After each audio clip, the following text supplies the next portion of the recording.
Hey, this is Mark Lanier with your video thought of the day. I'm very excited about this week.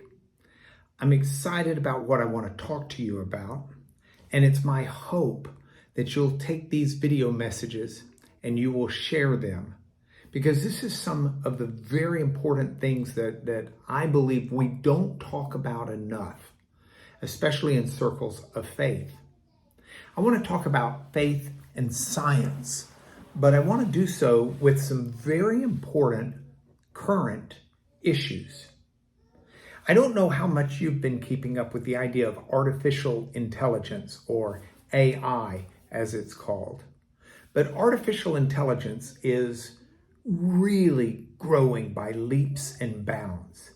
There's an open platform called it's basically GPT is the type of platform that it is, but you might know it as Chat GPT because that's the way you access it.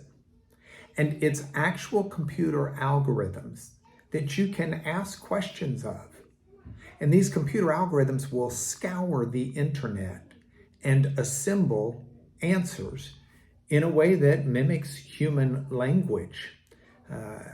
It is effective enough to where it's a B+ student in law school answering law school exams. The computer, with anonymous grading, grades a B+ in law school. Now, artificial intelligence is something that some people say will one day conquer humanity.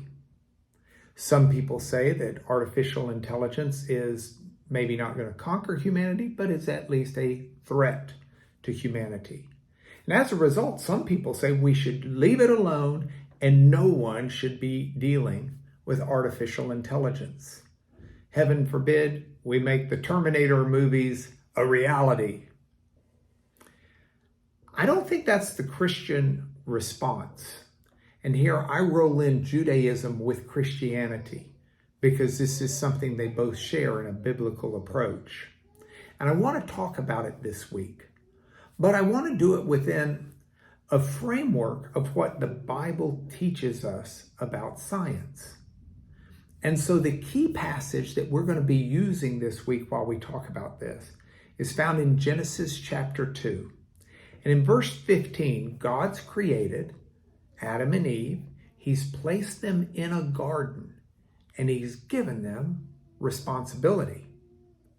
God has told them that they are to work the garden and they are to shamar. Could be translated keep, guard, watch. They're to use the garden in a way that is productive and useful, and they're to do so carefully.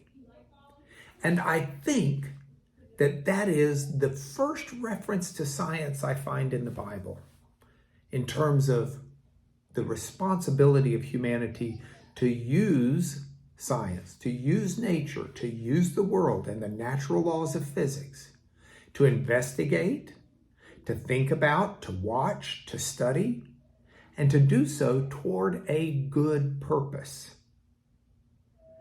Now, if you follow the Genesis story at all, you know that Adam and Eve fell and entered into a world that's not the Garden of Eden anymore. It's a fallen world where there's sin, where there's sickness, where there's death, where there's decay, where there's toil and trouble, where you're trying to farm and it seems that you're having to do so amongst all the weeds and the thorns and the thistles, where even giving birth to children is painful and difficult. And yet in the midst of that fall, humanity still has the responsibility to try to make the world a better place. And we do so with science. So there is a role for science within the Christian life, within the Jewish life, within the biblical mindset. And that role is to use science to make the world a better place. The problem is, the very things that can be used for good in this world can also be used for evil or bad. And I'm going to pick up with that theme tomorrow. But for today, I want your video thought to start this focus on understanding how science has a proper role in the life of faith. This is your video thought for today. I'll see you tomorrow.